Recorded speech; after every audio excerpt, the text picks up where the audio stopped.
That's a very interesting distinction to make, and I think one that a lot of us don't make when we're exploring these alternative, so-called alternative traditions. Now, I'm very curious, Dr. Singh, as the director for the Center for Indic Studies, you of course interact with a wide variety of organizations from, these hardcore mindfulness and alternative therapies to groups that do claim to have an indigenous Indian origin, to different kinds of groups and universities that engage with these issues of digestion in very different ways. Do you have any opinions about this this phenomenon of digestion that you see occurring? How do you navigate between these? Well, I do deal with a lot of people, and my sense is I have two ideas, and I would like Rajiv to address them.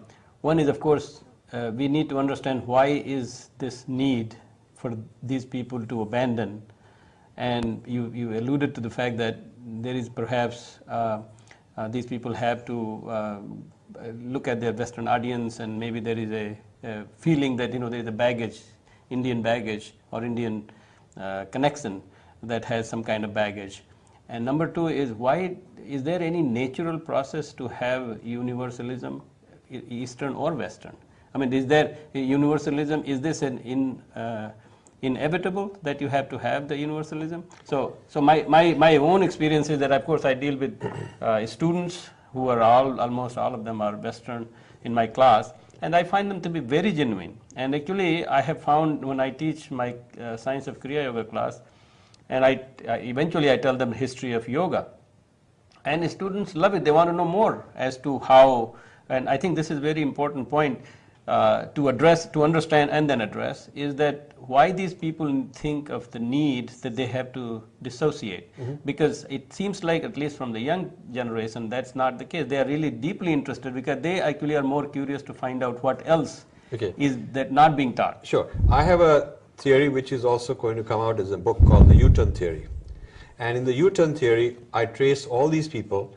In their early years, they were also very sincere. They were very sincere. They are not malicious people, by the way. These are not bad guys. I'm not saying they're bad guys.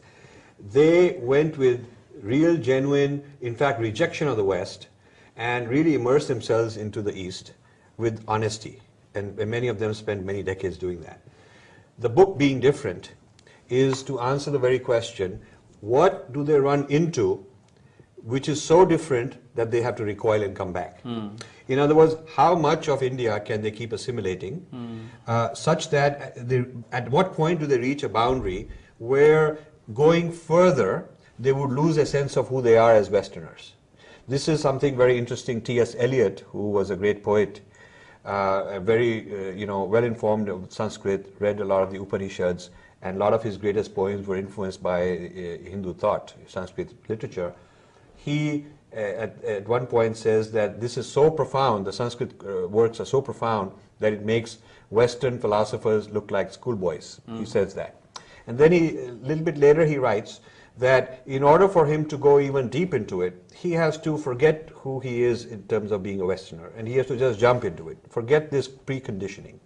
And then he says, now I have to ponder whether I'm willing to let go and just go all the way into this tradition, or whether it's important for me to hang on to my sense of identity as a Westerner.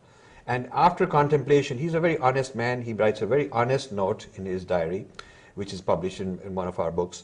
He says that I've decided in order for me to remain a Westerner, I have to draw the line how far I can go. So that's his U-turn moment. I call that the U-turn moment. Meaning he's reached the edge of how much he can digest, how much he can accept of the Indian stuff, because there is a fear of losing his sense of who I am.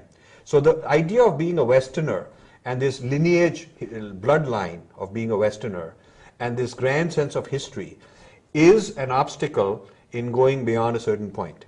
So they're trying to remain the Westerner in them, even those who admit that there's no more West and we're all global and we're all one, but deep inside there is something that they want to hang on to, and they want to have that side by side with the new knowledge they're getting from the East. And there's a tension between these two. So at that point, that's the edge which this book, Being Different, discovers.